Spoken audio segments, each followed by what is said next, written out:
Good afternoon, people. Manchester United fans all over the world. How are you feeling today? I'm talking about 3 out of 3 in the preseason. And is Erik Ten Hag cooking something special? It's early to say, but you can definitely see that something is brewing in Ten Hag's kitchen. Let's talk about Kobbie Mainoo. Kobbie Mainoo cooking rice for breakfast yesterday. We're talking about 105 million rice. Well, basically was invisible. I mean, of course, we're talking about Arsenals and the Invisibles, but Kobbie Mainoo, our academy player, steps up, plays like a 25-year-old possessed, strong, technical, really good passes, can fight through the press and can provide assists as well. Kobbie Mainoo, for me, is it part of Ten Hag's plan? I certainly believe so, but let me know what you think, because with this team a squad assembled, I reckon we are 2 signings away from a title contending. Uh, is it? I dare to say it. Title challenging team for the season to come. But this is just me having my say and reflecting on yesterday's performance, and overall, very very excited to see, because as always mentioned, Ten Hag.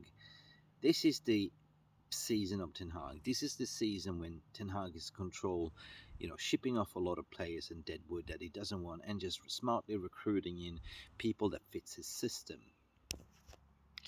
Now, mentality plays a big part in how Ten Hag recruits. Obviously, you don't see him recruit the big stars names. He likes to recruit people that follows and adheres his rules and principles with the mental right agility, the right personality to fit. I mean, if we're looking at who's available on the market, everyone's talking about what's going to happen to Kylian Mbappe.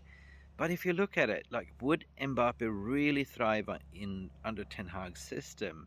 Perhaps with a little bit of discipline, because for me he sounds a little bit like a spoiled rich brat that got everything that he wanted at PSG, and now PSG wants to kick him out of the door. I think he's set on going to Real Madrid, because that club is still fostering that Galactico mentality.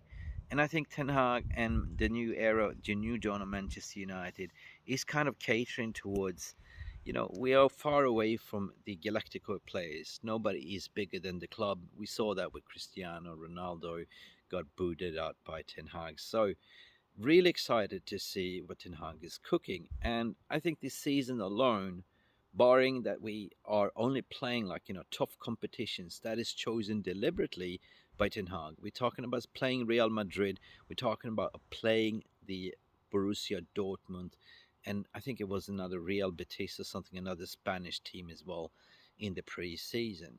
And the kids that I want to talk about is the kids that you might see being given a chance, but as long as we progress in the preseason games, we can clearly see who's going to be featured in his team, who he's going to consider for a loan, X, Y, Z, and just gutted in a way for Ahmad Diallo yesterday that limped away with the ankle injury.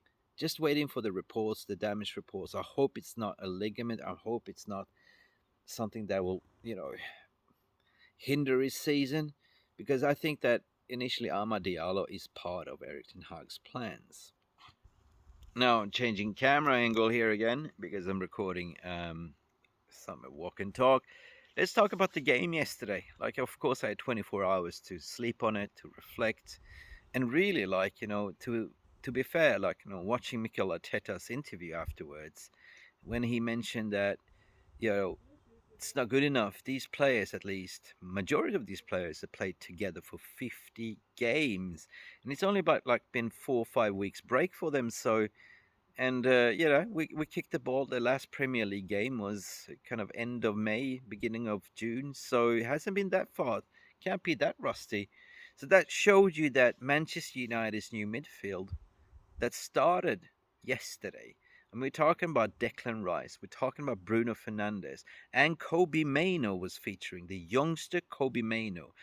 Basically fried rice. That's it, They spent 100 million. They put out the strongest team, and they stuck with it to 65 minutes, and Then they did some substitutions. But in the second half, to be fair, we put out our B team, but our B team look as strong as, challenging them. There was a game of two halves. First half was pretty much like, we dominated the ball possession. They don't toothless, to be honest. They didn't look like the old of I wouldn't say yesterday, but last season's Arsenal. It looks like Teta is kind of changing his way of playing. I mean, he was playing. Obviously, you could see that Declan Rice was playing more deeper, and in the second half, Declan Rice came off for a, Thomas Partey. But I don't know. They spent 260 million and for three players. I mean, Kai Havertz, absolutely dog shit. I don't know. That signing didn't make sense to me. To overpay for Declan Rice, that didn't even make sense to me. And that's for us to move into the future.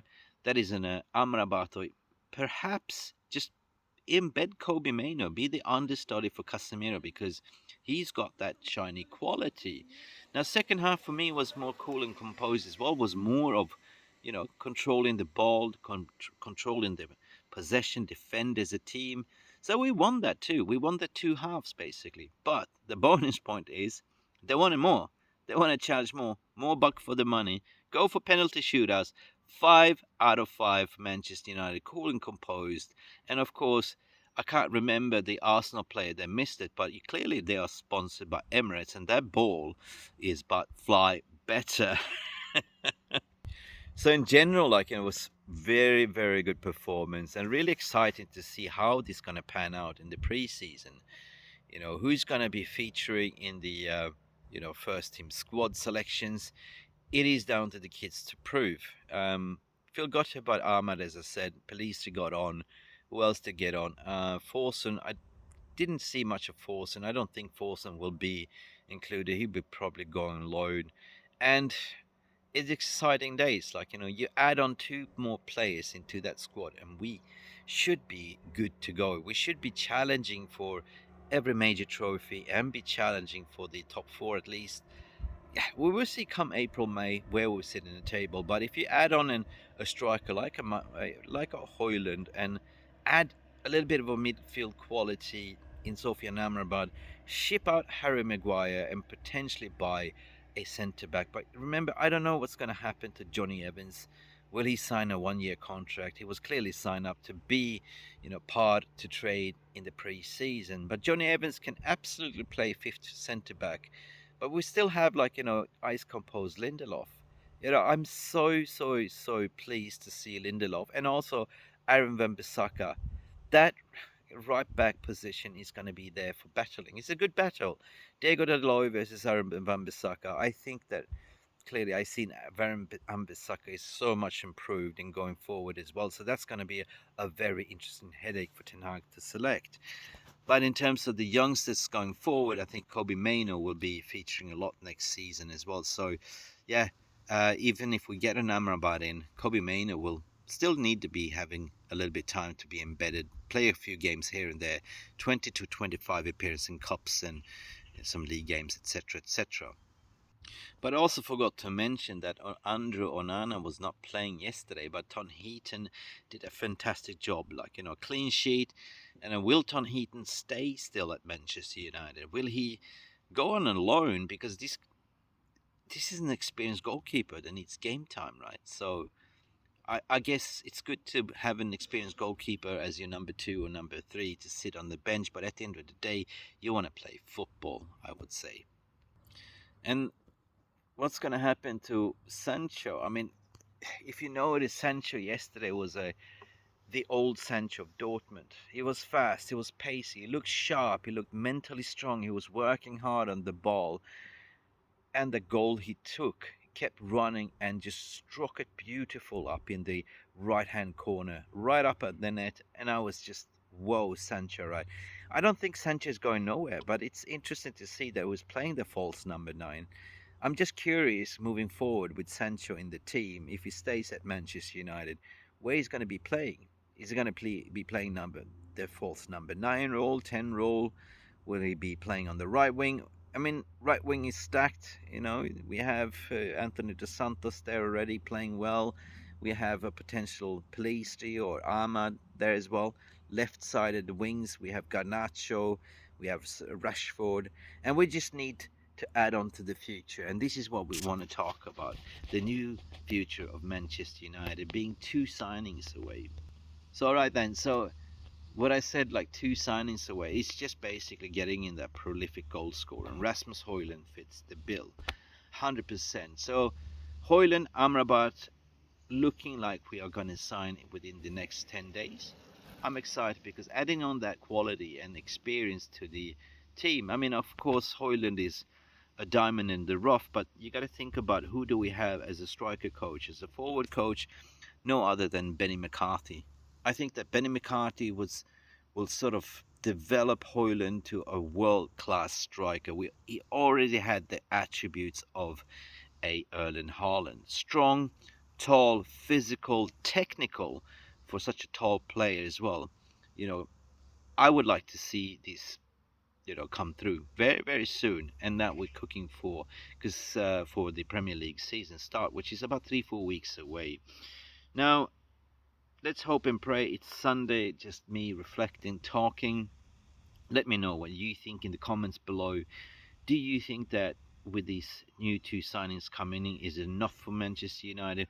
Will we be challenging for the, well, let's say, do I dare to say it, the Premier League title contenders? Yeah, it's yet to see. But we definitely should qualify deep into the Champions League, win another silverware, and move on from there. Because the only way from here, finishing third, is go up. It's been Mick Ruby from a Sunday Roast perspective, having my say, walk and talk, and I give you back today. Please don't forget to like and subscribe and be nice to each other on the socials. Bye for now.